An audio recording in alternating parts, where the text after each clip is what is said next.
ये radio Pakistan podcast है। अस्सलाम वालेकुम, radio Pakistan podcast. I am Abiha Hussain और हमारे साथ हैं डॉक्टर वजीहा जफ़र, जो एक चाइल्ड बिहेवियर साइकोलॉजिस्ट हैं एंड एडल्ट साइकोलॉजिस्ट। मैं उनके साथ एक बहुत ही इंटरेस्टिंग टॉपिक आज डिस्कस करना चाहती हूँ, जो बच्चों के हवाले से है, और ना ही बच्चों के हवाले से बट बच्चों के पेरेंट्स के हवाले से, और उनके बच्चों के जो बिहेवियर होता है और पेरेंट्स का जो बिहेवियर होता है वो बच्चों की लाइफ पे कितना बड़ा इम्पैक्ट रखता है। So welcome to Radio Podcast, Ms. Dr. Wajiha. How are you? Alhamdulillah, I'm fine. Hopefully you're doing well. आज जो हम आपसे डिस्कस करना चाहते हैं वो बहुत ही सेंसिटिव टॉपिक है, but at the same time बहुत इम्पोर्टेंट है। तो मेरा जो पहला सवाल है वो है कि जितने भी बच्चे हैं, सिबलिंग्स हो गए, घर में रहते हैं, इवन तो वो एक ही घर में रहते हैं but they show different personality traits. तो इस तरह किस्सा हो सकता है कि एक सिबलिंग है, बहन भाई हैं, बट उनके इंटरेस्ट डिफरेंट हैं, पर्सनालिटी डिफरेंट है। तो इस तरह के कौन से फैक्टर्स हैं जो उन पे ये चीज़ अफेक्ट करती है, that causes them to have different personality? इसमें अगर साइकोलॉजी के पर्सपेक्टिव की बात करें तो nature versus nurture, right. Nature ये है कि हर बच्चा अपनी एक फितरत पे पैदा होता है और हर बच्चे की फितरत दूसरे बच्चे से मुख्तलिफ होती है। बिल्कुल ऐसे ही जैसे शक्लें मुख्तलिफ होती हैं, इसी तरह से उनकी पर्सनालिटीज़ भी। इवन कि आप ट्विंस भी देखें तो उनमें भी डिफरेंसेस आ ही जाते हैं, कोई ना कोई आप आइडेंटिटी आप फील हो जाती है जिससे आप आइडेंटिटी रख लेते हैं, right. So the point is कि जब आप नेचर की बात करते हैं तो वो डेफिनेटली वो हम उस पर क्वेश्चन नहीं रेज कर सकते, वो जीन्स का रोल इसमें प्ले होता है और वो एक नेचर का रूल है कि डिफरेंट बच्चे की आइडेंटिटी के लिए उसकी नेचर डिफरेंट होगी, तो वो उसकी उसी चीज़ से उसकी पर्सनालिटी ग्रो करेगी। अब दूसरी चीज़ नर्चर की बात करते हैं। नर्चर में आ जाता है कि पेरेंट्स, घर का एनवायरनमेंट भी बच्चों के लिए डिफरेंट रखते हैं, टू बी वेरी ऑनेस्ट। बच्चे की नेचर के अकॉर्डिंग वो रख रहे होते हैं। लेकिन अब जब दो नेचर की बात करें कि दो बच्चों की नेचर डिफरेंट है तो उसमें पेरेंटिंग का रोल स्ट्रॉन्ग होना बहुत ज़रूरी है, रेदर देन कि आप कंपेयर करें। अगर एक बच्चे का चिड़चिड़ापन है या ज़िद्दी है, दूसरा बच्चा रिस्पॉन्सिबल ज़्यादा है, तो आप देखो इसमें कंपैरिजन आ जाएगा। तो नेचर में क्या है, नर्चरिंग गलत हो गई।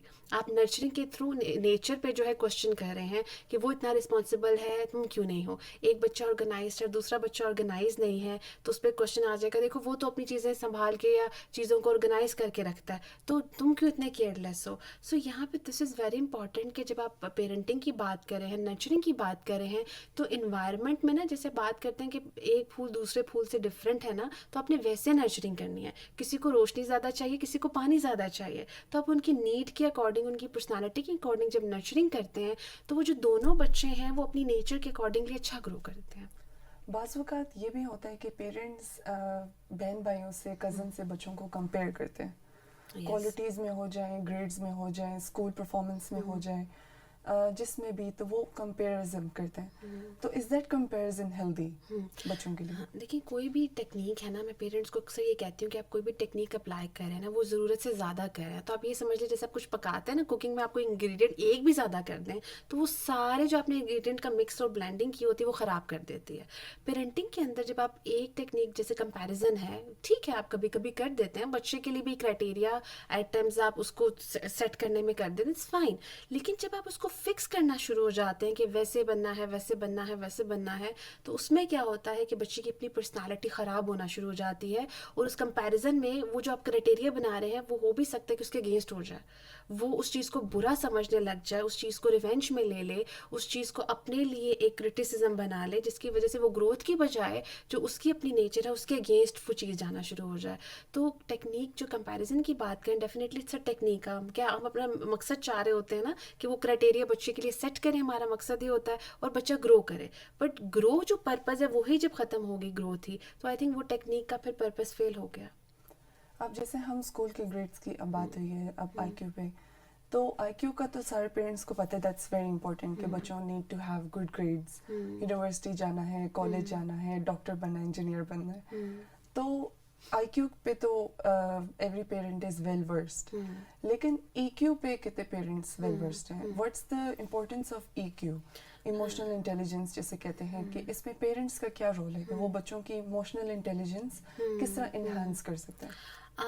किस तरह से इन्हांस करने से पहले एक चीज़ मैं ज़रूर हाईलाइट करूँगी कि जैसे आपने कहा कि आईक्यू पे बात करें, पेरेंट्स करियर पे या जो एजुकेशन है उस पर बहुत अच्छा माइंडफुल होके चलते हैं और बच्चे को भी करते हैं, बट मोस्ट इम्पॉर्टेंटली कि जब हम करियर और एजुकेशन पे फोकस करते हैं ना तो हम करेक्टर बिल्डिंग को पीछे कर देते हैं। हम करेक्टर बिल्डिंग को, हम इमोशंस को, हम ईक्यू लेवल को पीछे कर देते हैं, जिसकी वजह से हम देख सकते हैं कि बहुत सारे लोग सक्सेसफुल होते हैं बट वो डिप्रेशन, एंजाइटी, बिहेवियरल इश्यूज़ में, ड्रग एडिक्शन में, सब्सटेंस अब्यूज़ में, रिलेशनशिप्स में एज अ पेरेंट वो फेलियर हो रहे होते हैं, उनकी फेलियर आ रही होती है। उसकी रीज़न ये होती है कि उनके ब्रेन को तो डेवलपमेंट पे लगा दिया बट उनके इमोशंस को, उनकी मेंटल हेल्थ को उस चीज़ पे फोकस नहीं कराया गया। तो ये पहले हाईलाइट करना बहुत ज़रूरी है कि इस चीज़ को पर्पस, इसका मेन गोल ये रखें कि इंसाइट डेवलप करनी है। बच्चे जो इंसान है, वो बच्चा है, उसको बचपन से ऐसी ट्रेनिंग देनी है कि जिसका इनर चाइल्ड है वो सेटिस्फाइड हो, वो सर्वाइवल पे ना पूरी लाइफ लगा रहे।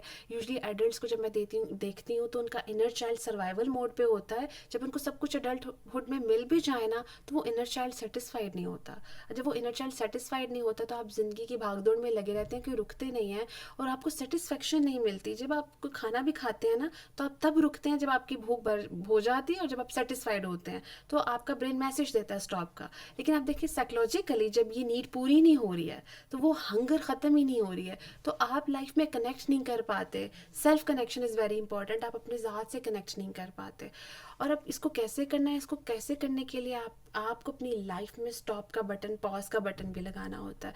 यूजली हम स्टॉप तब करते हैं जब हम फिजिकली एग्जॉस्ट, मेंटली एग्जॉस्ट हो जाते हैं, या कोई बीमार हो गया है, उसकी हेल्थ पे क्वेश्चन आ गया, डिप्रेशन में चले गए। यूजली लोग डिप्रेशन में भी खैर स्टॉप नहीं लेते।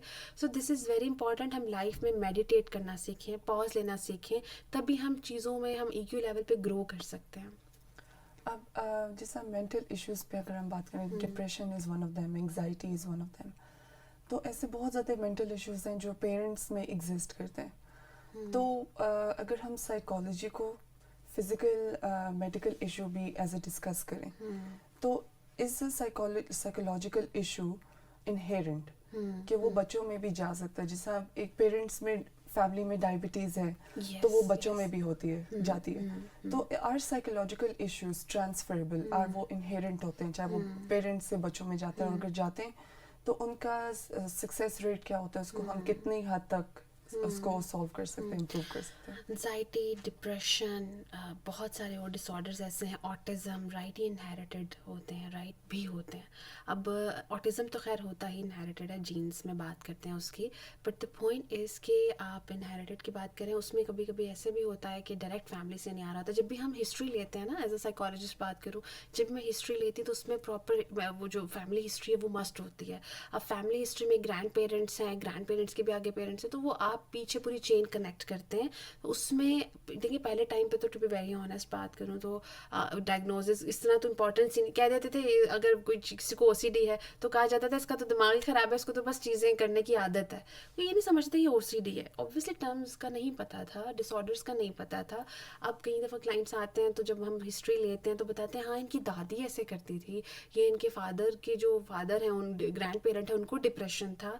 तो नाउ पीपल कैन असेस और आइडेंटिफाई। तो येस, जो जीन्स हैं उनका बहुत रोल प्ले होता है। इसके अलावा ड्यूरिंग प्रेगनेंसी जो है फीमेल किन चीज़ों से गुजरती है, this is very important. Environment क्या मिलता है, उनकी डाइट क्या होती है, this is very important. And then सबसे ज़्यादा इंपॉर्टेंट, जब बच्चा ग्रो कर रहा है, मंथ्स में भी ग्रो कर रहा है, तो उसमें बच्चे की जो डिप्रेशन, एंजाइटी की बात करें, मैं इसमें एक एग्जांपल कोट करती हूँ। जैसे मेरे पास एक क्लाइंट आई, उनकी फैमिली हिस्ट्री स्ट्रॉन्ग थी, उनकी मदर को थी, उनकी ग्रैंड मदर को थी एंजाइटी। अब वो मेरे पास क्लाइंट आई, शी सेड मेरी लाइफ जो है मतलब कुछ इस तरह से नहीं है कि मैं कहूँ मुझे एंजाइटी होनी चाहिए, बट मुझे बचपन से है। इवेंट्स नहीं है बट मुझे एंजाइटी अब इवेंट्स में जा रही है मेरी, क्योंकि अब जब आप ग्रो करते हैं तो वो ट्रिगरिंग होना शुरू हो जाती है।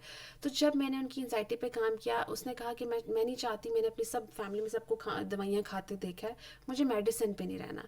तो हमने थेरेपी का जब गोल अचीव किया उनके साथ, उनकी एंजाइटी के ऊपर हमने उनकी मेंटल स्ट्रेंथ बनाई, उनको एक्सरसाइजेस कराई, टेक्निक सिखाई, उन्होंने काफ़ी हद तक ओवरकम किया और मेडिसिन पे वो नहीं गई। लेकिन जब वो मदर बनी तो वो एंशियस मदर का रोल प्ले करने लगी।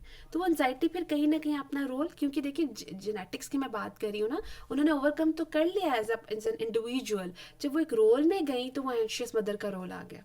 ये बताना इसलिए इम्पॉर्टेंट है, यूजली जब मेरे पास मदर्स अपने बच्चे के बारे में बता रही होती हैं तो हम उनकी पर्सनालिटी को भी असेस कर रहे होते हैं, क्योंकि आप वो अपने एटलीस्ट बच्चे के इशू को मदर एंशियस मदर होकर ज़्यादा हाईलाइट कर देती हैं। तो हम पहले ये देखते हैं कि जो पेरेंट बता रहा है उसकी अपनी पर्सनालिटी कैसी है, क्योंकि एट टाइम्स हम भी चीज़ों को अपने पर्सपेक्टिव से देख रहे होते हैं, एज इट इज़ नहीं देख रहे होते।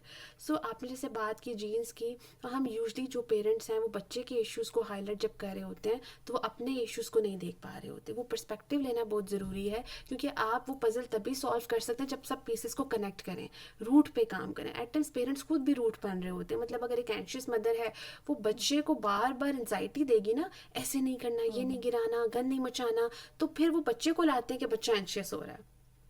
आई होप कि मेरी ऑडियंस जो है इस चीज़ को इस पर्सपेक्टिव में लेगी कि मैंने पहले भी मेंशन किया कि सेल्फ कॉन्शियस होना ज़रूरी है, सेल्फ अवेयर होना ज़रूरी है, तभी आप अच्छे पेरेंट होते हैं। जब आपको फॉर एग्जांपल मैंने साइकोलॉजी जब स्टार्ट की तो हमने सबसे पहले हमारा रूल होता है थेरेपीज में जब होता है कि अपनी थेरेपीज करानी है, अपने ऊपर पहले अप्लाई करना है, अपने इश्यूज़ को आइडेंटिफाई करना है। तो जब आप पेरेंट बनते हैं तो आपको सेल्फ अवेयर होना है कि मेरे क्या इश्यूज़ हैं, then you can understand your child better. ठीक है, अब ये हमने डिस्कस कर लिया कि साइकोलॉजिकल इश्यूज कुछ ऐसे भी होते हैं जो जीन्स में भी एग्जिस्ट करते हैं, आगे बच्चों में भी ट्रांसफ़र हो सकते हैं, बट ज़्यादातर इन्वायरमेंटल फैक्टर्स भी होते हैं जो बच्चे का माहौल जो वो बचपन से देखता है, चाहे वो अपने घर में अब्यूज़ हो रहा हो, फिजिकल अब्यूज़ हो रहा हो, इमोशनल अब्यूज़ या वर्बल अब्यूज़, चाहे वो इतनी चीज़ स्ट्रॉन्ग है कि वो बच्चा उसी चीज़ के साथ ग्रो होता है, और वही चीज़ जब वो बड़ा होता है, अपनी फैमिली उसकी होती है, अपने बच्चे होते हैं, तो वो अपनी वही साइकिल रिपीट करता है। तो इस साइकिल को कैसे ब्रेक कर सकते हैं? देखिए, अब्यूज़ के जो मैं केसेस पे अगर आके बात करूँ, जनरल करने के बजाय जो केसेस हैं उनकी मैं रिप्रेजेंटेशन दूँ, तो मूवमेंट जो अडल्ट्स आते हैं वो ये बताते हैं कि हमें, क्योंकि उस टाइम अवेयरनेस नहीं होती, बच्चे को नहीं पता होता उसके साथ क्या हुआ, उसने क्या किया है। जैसे जैसे वो ग्रो करता है, उसको अंडरस्टैंडिंग आती है, तो वो गिल्ट में जाता है, एंगर में जाता है, सप्रेस्ड एंगर, पैसिव एंगर में जाता है, और उसके अलावा उसकी पर्सनालिटी जो है, क्योंकि एक मेजर रोल प्ले करती है, तो वो स्पेसिफिकली पेरेंट्स के साथ या फिर पार्टनर के साथ, ठीक है, सिबलिंग भी ऐड करेंगे। तो अब्यूज़ जो है ना वो आपकी रिलेशनशिप का जो पर्सपेक्टिव है उस पर भी बहुत इम्पैक्ट करता है, और यूजली इस चीज़ को शेयर नहीं जब किया जाता, फॉर एग्जाम्पल जिसके साथ अब्यूज़ हुआ है वो शेयर नहीं करता, तो क्या होता है कि वो और ज़्यादा उसके अंदर कन्फ्यूजन क्रिएट करती है चीज़। यूजली क्लाइंट्स कहते हैं कि ठीक है, हो गई, ख़त्म हो गई, लेकिन जब हम प्रॉबिंग करते हैं ना एज अ थेरेपिस्ट, तो हमें आइडिया होता है कि वो पैसिव एंगर इतना स्ट्रॉन्ग है कि वो फॉर एग्जांपल एक लड़की जो है क्लाइंट मेरे पास आई, तो वो मुझे बता रही थी कि मैं अपने पार्टनर के साथ बहुत एग्रेसिव हूँ। तो जब हमने थेरेपी की तो वो अब्यूज़ का केस निकला, स्ट्रॉन्ग अब्यूज़, कंटिन्यूसली अब्यूज़। तो उसमें उन्होंने फिर जब हमने उस पर थेरेपी की तो उनके पार्टनर के साथ रिलेशन इंप्रूव हुआ। सो हम समझते हैं कि हम इम्पॉर्टेंस नहीं देते इवेंट्स को, अब्यूज़ हो या कोई ट्रॉमा हो, हम समझते हैं कि वक्त ही हमने बिजी कर लिया खुद को, या हमने मेडिकेशंस ले ली हैं, या हमने अपनी रूटीन सेट कर ली है, वो चीज़ प्रोसेस हो गई है। नो, वो एट टाइम्स दबी हुई चीज़ तब निकलती है जब आप अपने बहुत ही वीक पॉइंट्स में होते हैं लाइफ के। सो आपकी हीलिंग बहुत इंपॉर्टेंट है, प्रॉपर थेरेपी लेना इज़ वेरी इंपॉर्टेंट, बिकॉज जब आप वीक टाइम पे होते हैं, जब वो चीज़ तब ट्रिगर होती है तो आप डबल इम्पैक्ट होते हैं। तब आपको डिप्रेसिव एपिसोड्स आना, फिर आपको ये एनजाइटी होना, फिर ये एपिसोड स्ट्रॉन्ग होके आती हैं, और यूजली क्लाइंट जब हमारे पास आते हैं तो वो कंफ्यूज आते हैं कि इतनी छोटा सा इवेंट हुआ और हम इतने ट्रिगर क्यों हो गए। वो चेन बन रही थी, ठीक है, या आप ये समझ लें कि वो चीज़ दबी हुई थी, वो जब बाहर आई है तो उसने कंफ्यूजन क्रिएट कर दी है, क्योंकि आप तो प्रेजेंट में देख रहे हैं, आपके तो वहमो गुमान में भी नहीं है कि ये चीज़ इतने पीछे से आ रही है। सो healing is very important, therapy is very important, वो भी प्रोफेशनल ट्रेन थेरेपिस्ट से। ठीक है, एक मैं जो बहुत ही इम्पोर्टेंट चीज़ है जो हमारे माशरे में नहीं एग्जिस्ट करती, और आई थिंक इसी वजह से एग्जिस्ट नहीं करती क्योंकि हमें घर से वो चीज़ सिखाई नहीं जाती, बच्चों को हम नहीं सिखाते, and that is emotional communication. कि हम पेरेंट्स अपने बच्चों को किस तरह ट्रेन कर सकते हैं, उनको एक कंफर्टेबल स्पेस दे सकते हैं ताकि वो अपने इमोशंस अपने पेरेंट्स के साथ डिस्कस कर सके, वो क्या फील कर रहे हैं, वो क्या चाहते हैं, वो ज़िंदगी में क्या बनना चाहते हैं, एक कम्युनिकेशन गैप ना आए। तो पेरेंट्स अपने बच्चों में कम्युनिकेशन गैप किस तरह ख़त्म कर सकते हैं? इसका सिंपल तरीका है, आप कम्युनिकेट करें। गैप को ख़त्म फिल करने के लिए आपको जो चीज़ गैप के लिए रिक्वायरमेंट है आप वो उससे फिल इन करें, दैट इज़ कम्युनिकेशन। यूजली हम देखिए पेरेंट्स जो है ना बच्चे को समझ रहे होते हैं कि उनका लेवल बहुत डिफरेंट है, आपको ही उनके लेवल पे आना है। हम ये नहीं कर सकते कि हम बच्चे को अपने लेवल पे लाएं और खींच के उसको ना अंडरस्टैंडिंग दें। और अच्छा उसके लिए भी होता है आप चुप हो जाते हैं, आप कहते हैं ये नहीं समझेगा। बच्चे का माइंड जो है ना उसको पजल के पीसेस आपने देने हैं, और आपको देने हैं तो आपको उसकी पजल पहले देखनी है, इतनी है या इतनी है, ठीक है। आपको बच्चे का मेंटल लेवल देख के उससे कम्युनिकेशन करते रहना है। अब आपको कैसे पता चलेगा उसकी पजल है इतनी है या इतनी है? आप उससे इवेंट्स के बारे में ना स्टोरी टेलिंग के थ्रू पूछें। बच्चा जिस तरह आपको स्टोरी की रिप्रेजेंटेशन देता है आपको क्लैरिटी हो जाएगी, बेस्ट वे है ये स्टोरी जो टेलिंग है ना। मैं हमेशा पेरेंट्स को कहती हूँ रात को सोने से पहले भी ना स्टोरी का रखें, और ऐसे नहीं कि बस सुलाने के लिए, अपने बच्चे को समझने के लिए और इससे रिलेशनशिप बिल्ड करने के लिए। पेरेंट्स यूजली उठा लेते हैं वो स्टोरी जिसमें अच्छा लेसन है, ये देखें वो लेसन रिक्वायर भी है कि नहीं, ये वो लेसन उसके लिए ट्रिगरिंग तो नहीं है, ये वो लेसन उसके माइंड को और कंफ्यूज तो नहीं कर देगा। तो आप प्लान तरीके से देखें स्टोरी टेलिंग के थ्रू। बच्चा जिस तरह स्टोरी के बारे में क्वेश्चंस करेगा, इसको स्टोरी को जिस तरह से रिप्रेजेंट करेगा, बाद में पूछें, वही चीज़ आपको क्लियर कर देगी कि उस पजल के कौन कौन से पीसेस आपको किस तरह लगाने हैं। सो इमोशनल कम्युनिकेशन के लिए you need to understand your child, the level of communication, the level of emotions, then you can communicate in a better way. ठीक है, मैं जो चाहूँगी कि बहुत ज़्यादा हमारे सोसाइटी में अभी भी समझते हैं कि साइकोलॉजी या साइकोलॉजिकल ट्रेट्स जो होते हैं दे आर नॉट रियल, और इसके लिए you don't need to go to the doctor. इस तरह के यहाँ घर में अगर बच्चे को बुला लो, फुसला लो, थोड़ा सा वो ठीक हो जाएगा, थोड़ा बहुत ही इमोशनल है, ठीक हो जाएगा। बट मैं चाहूँगी कि आप थोड़ा सा इसके इम्पोर्टेंस पे डिस्कस करें कि taking your children to a psychologist is not a problem. Yes to be very honest, जैसे फॉर एग्जांपल बहुत सारी मदर्स ला रही होती हैं, बिना बताए ला रही होती हैं, या फिर वो फाइट कर रही होती हैं, फाइट करना पड़ता है उस चीज़ के लिए, अपने बच्चे की मेंटल हेल्थ के लिए, कि ही that the child needs it, right. और किससे, उससे फादर से, या फादर को मदर से, कि फादर ले आते हैं कि मदर जो है वो एक्सेप्ट नहीं करी। देखिए आप किसी भी चीज़ को ना, देखिए हम सबकी चॉइसेस होती हैं, ठीक है, बट कुछ चीज़ें ऐसी होती हैं जो कि चॉइसेस बेस्ड नहीं होती हैं, ठीक है। अगर एक बच्चा बुखार में है ना, तो आपकी चॉइस नहीं है कि डॉक्टर के मैं बिलीव करती हूँ कि नहीं, ठीक है, आप नीड देख रहे होते हैं। सो जैसे आपको पता है एक बच्चा बुखार में है, उसकी नीड है, you have to do it, उसमें आपके बिलीफ, आपकी चॉइसेस मैटर नहीं करती। इसी तरह एक इंसान जो है डिप्रेशन में, एंजाइटी में, एक बच्चे को बिहेवियरल इशू, एंगर इश्यूज आ रहे हैं, या पेरेंट्स से कंप्लेन कर रहा है, चिड़चिड़ा हो रहा है, पढ़ाई में नहीं उसका दिल लग रहा है, या डिसलेक्सिया है उसको, जो whatever the mental health situation is, उस बच्चे की ज़रूरत है। अब आपकी बिलीफ, आपकी चॉइस नहीं मैटर कर रही, उसकी नीड है, और एज अ पेरेंट ये आपकी ड्यूटी है कि आप उसकी नीड को फुलफिल करें। और अगर आप नहीं कर रहे तो आप उस बच्चे के साथ ज्यादती कर रहे हैं। How is it possible? मैं इस चीज़ पे हमेशा क्वेश्चन रेज करती हूँ कि आप अपने बच्चे को चीखता चिल्लाता देख रहे हैं, हाउ इज इट पॉसिबल आप साइड पे बैठ के ये चीज़ रेज करें कि ये तो ऐसे ही करता रहता है? आप उसको पेन में, वो पेन में है, जो वो बच्चा है वो पेन में है, आप उसको कैसे इस तरह छोड़ सकते हैं? अब उसमें आपकी चॉइस आ गई कि मैं नहीं बिलीव करता थेरेपी पे, वो तो सिर्फ बातें करते हैं। जब आपको एक सेटअप का आइडिया ही नहीं, आपको साइकोलॉजी का पता ही नहीं, how can you question that? देखिए क्वेश्चनिंग हम वहाँ करते हैं, या बिलीफ हम वहाँ बनाते हैं जहाँ पे हम एक चीज़ का पूरा पता हो, आपने पूरा स्टडी किया हो, आपको प्रूफ्स हो, आपके पास हो कि हाँ साइंस ने भी डिनाई कर दिया, इस पे तो कोई रिसर्च नहीं, पूरी दुनिया इस पे बात कर रही है, इंटरनेशनली इस पे रिसर्चेज इस पे हो रही हैं, साइकोलॉजी भी सबसे टॉप पे जा रही है, सबसे ज़्यादा रिसर्चेज हो रही हैं इस पे। क्या पूरी दुनिया पागल है? ये उनको पता ही नहीं है, मतलब सब जो है बस ऐसे ही अपना टाइम वेस्ट कर रहे हैं। पूरे इंस्टीट्यूट्स बने हुए हैं, ऑर्गेनाइजेशंस हैं इस पे काम कर रही हैं, एक इंसान ने अपनी डिग्री ली है, पूरा टाइम दिया, उस पर स्टडी किया है, थेरेपीज ली हैं। सो आपने जस्ट अपने बिलीफ की बेस पे क्रॉस लगा दिया, आप वेल अवेयर नहीं है। You need to study it, you need to understand it, right. So question mark लगाने से पहले आपको होमवर्क करना चाहिए। Thank you so much doctor Wajiha for giving us your special time. और मैं यकीन रखती हूँ कि आज का जो हमारा पॉडकास्ट है वो बहुत ही एजुकेशनल रहा होगा हमारे ऑडियंस के लिए, फॉर पेरेंट्स, और इवन अगर टीनेजर बच्चे भी हैं वो देख रहे हैं तो उनके लिए भी बहुत ज़्यादा ये एजुकेशनल रहा होगा। Thank you so much. You welcome, thank you.